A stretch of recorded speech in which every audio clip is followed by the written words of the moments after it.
Bom dia, pessoal. Nosso trabalho trata sobre células senescentes assumirem diferentes fenótipos autofágicos em glioblastoma tratado com temozolomida. O grupo é composto por mim e pelo Maicon, e esse trabalho foi desenvolvido no Lab CM, onde o Maicon é IC.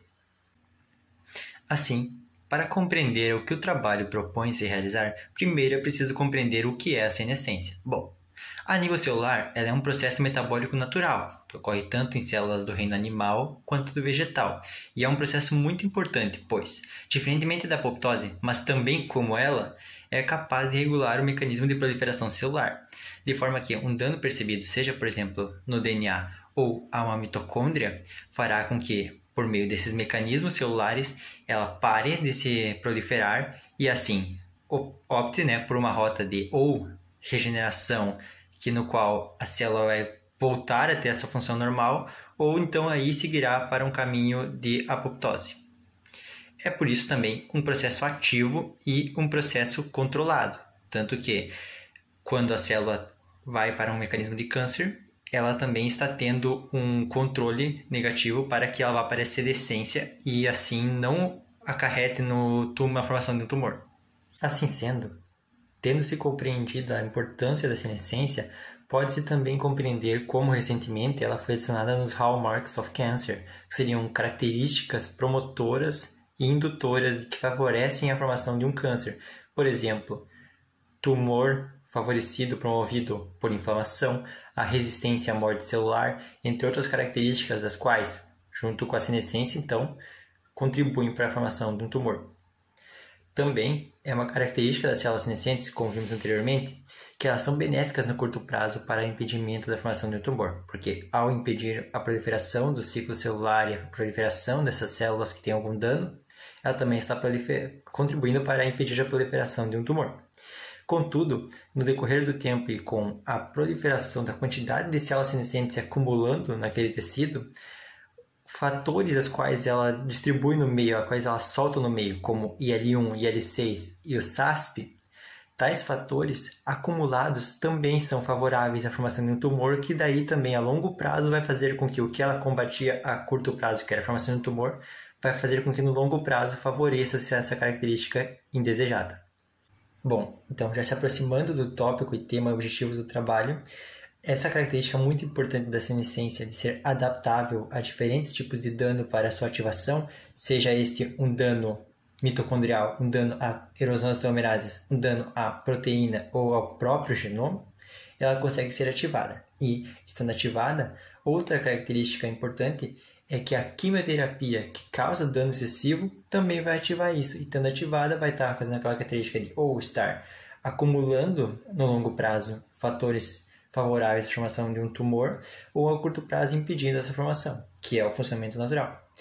E também, evidências já sugerem que a resistência dessas células senescentes à apoptose também pode ser contribuída por autofagia. E daí o objetivo e a busca de compreender sobre a autofagia e a senescência.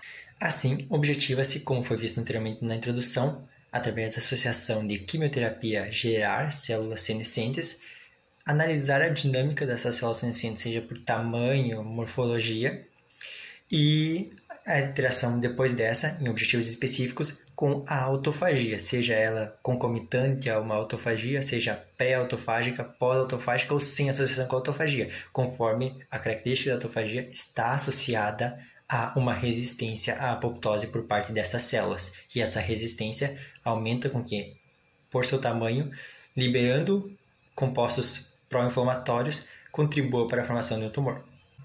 Bom, então, para a realização desse trabalho foram utilizadas células de linhagem de glioblastoma U87, na quais foram tratadas durante 5 dias expostas a essa temozolomida 50 micromolar e após ainda mantido durante 21 dias, tanto em DMEM, que é um meio de cultura.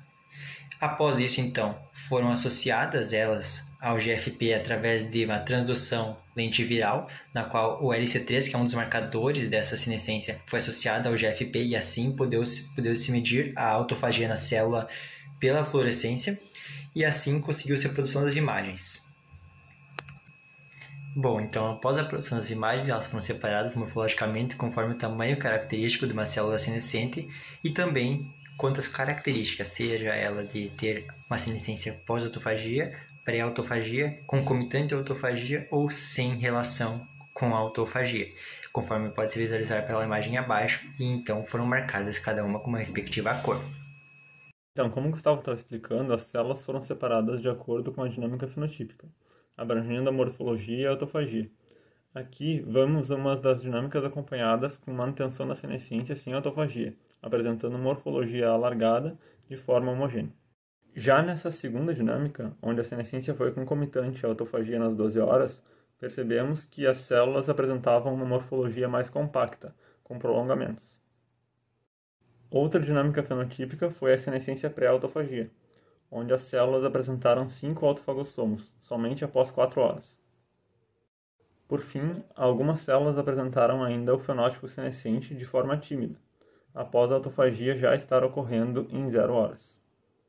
Das 201 células que apresentaram a área senescente durante as 12 horas, em algum momento, aproximadamente 2/3 mantiveram senescência sem autofagia durante todo o período, seguido por aproximadamente 22% com senescência concomitante à autofagia, 10,5% de senescência pré-autofagia e 2,4% de senescência pós-autofagia.